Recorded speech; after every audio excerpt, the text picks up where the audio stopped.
আসসালামু আলাইকুম। কাপলস রসিঘরের অদ্ভুত সব আয়োজনে আপনাকে স্বাগতম। সারা জীবন বাজার থেকে আমরা কিনে এনে খোসা ফেলে দিয়ে আমরার বিভিন্ন রেসিপি তো আমরা খেয়েছি, কিন্তু আমরার খোসা দিয়েও যে এত অসাধারণ সুস্বাদু একটা খাবার তৈরি করা যেতে পারে, এটি কি আগে আপনি জানতেন? যদি আপনি এমন কখনো না ভেবে থাকেন এবং আমরার খোসার কোনো রেসিপি ট্রাই করে না থাকেন, তাহলে আমাদের আজকের ভিডিওটি সম্পূর্ণ দেখুন। হ্যাঁ দর্শক, আমাদের আজকের রেসিপি আমরার খোসা ভর্তা। মাত্র 2-3টা উপকরণ দিয়ে তৈরি করে নিতে পারবেন আমাদের আজকের রেসিপি আমরার খোসা ভর্তা। আজকের রেসিপিটি করার জন্য প্রথমে আমি 10টি আমড়া সুন্দরভাবে পরিষ্কার পানিতে ধুয়ে নিচ্ছি। আমড়াগুলো অবশ্যই কোটার আগেই ধুয়ে নিতে হবে। একটা বটির সাহায্যে আমড়ার মুখটি ফেলে নিচ্ছে, তারপর আমড়ার খোসাগুলো ছিলে নিচ্ছে। যেহেতু আমরা আমড়ার খোসাটা ফেলবো না, তাই একটু ডিপ করে ছিলে নিচ্ছে। আমাদের আজকের ভিডিও আমড়ার খোসা নিয়ে হলেও আমাদের চ্যানেলে কিন্তু খুলনার বিখ্যাত নারকেল দুধ দিয়ে আমড়া ডিমের রেসিপি আছে। যদি মিস করে থাকেন, ডেসক্রিপশন বক্সে লিঙ্ক দিয়ে দিচ্ছি, দেখে নিতে পারেন। এই আমড়ার খোসাগুলো এখন পরিমাণ মতো তেলে ভেজে নিচ্ছি।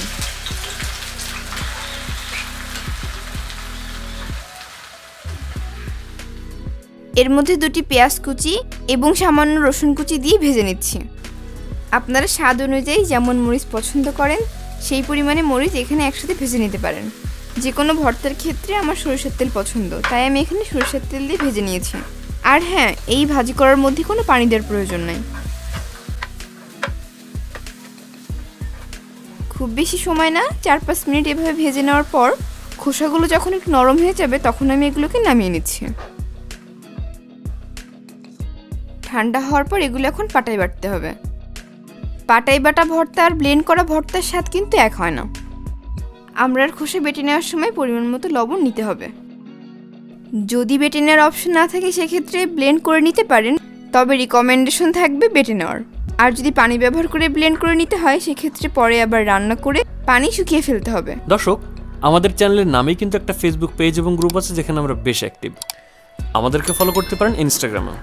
রেসিপি নিয়ে কথা তো কম হলো না, এখন চলেন এটি খাওয়ার পর অনেস্ট একটা রিভিউ দেই। ফার্স্টলি, যারা টক খেতে পছন্দ করেন তাদের জন্য এটা একটা মাউথ ওয়াটারিং রেসিপি হবে। আর যারা টক খুব একটা পছন্দ করেন না, তারা পাতলা ডাল বা অন্যান্য যে কোনো তরকারির সঙ্গে চাটনির মতো খেতে পারেন। সেক্ষেত্রে এটা খুবই সুস্বাদু লাগে। তো দর্শক, কেমন ছিল আমাদের আজকের রেসিপি, এবং এটি আপনি যদি বাসায় ট্রাই করে থাকেন, কেমন লাগলো আমাদেরকে কমেন্টে জানাবেন। আর আমাদের ভিডিওটি ভালো লেগে থাকলে আমাদের চ্যানেলে সাবস্ক্রাইব করে রাখবেন।